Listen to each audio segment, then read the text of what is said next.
the shadowed corners of human history lie the chilling tales of notorious killers, individuals whose heinous acts have left an indelible scar upon society. As we delve into the psychological profiles of these infamous figures, we uncover a complex interplay of personality, circumstance, and pathology that makes them both fascinating and terrifying.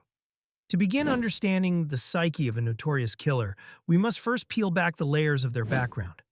Many of these individuals share a common thread, a history marred by adversity and trauma. Studies suggest that childhood abuse or neglect often sows the seeds of deep psychological scars, cultivating personalities prone to violence.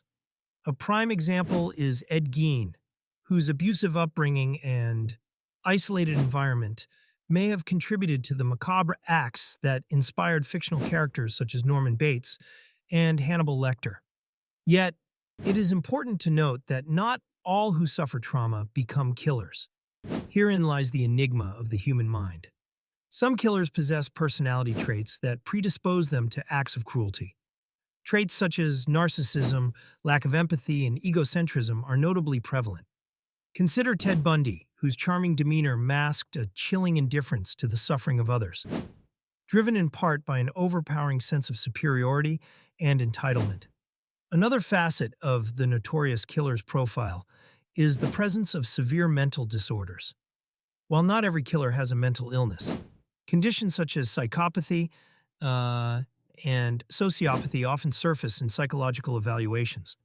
These disorders are characterized by a fundamental disconnection from societal norms and emotions, allowing for calculated and remorseless actions. The case of Jeffrey Dahmer, whose gruesome acts of murder and cannibalism shocked the world, reveals a profound inability to connect with others on a human level, driven in part by an underlying psychopathology.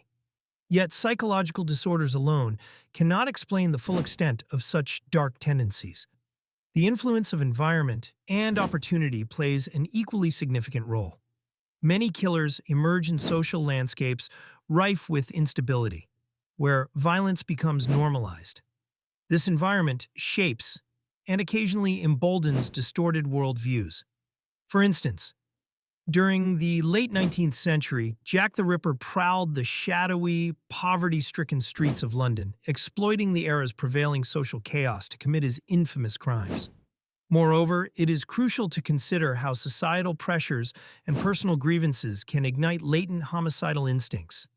Economic despair, perceived injustices, and a thirst for notoriety can transform mere fantasies into grim realities.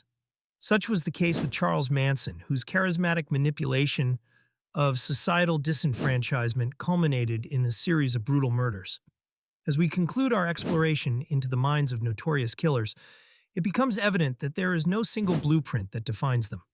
Each profile is a unique tapestry, woven from threads of personal history, psychological makeup, and environmental factors. Understanding these intricate dynamics not only sheds light on the darkest corners of human behavior, but also underscores the profound importance of addressing mental health and societal inequalities before they manifest in unimaginable violence.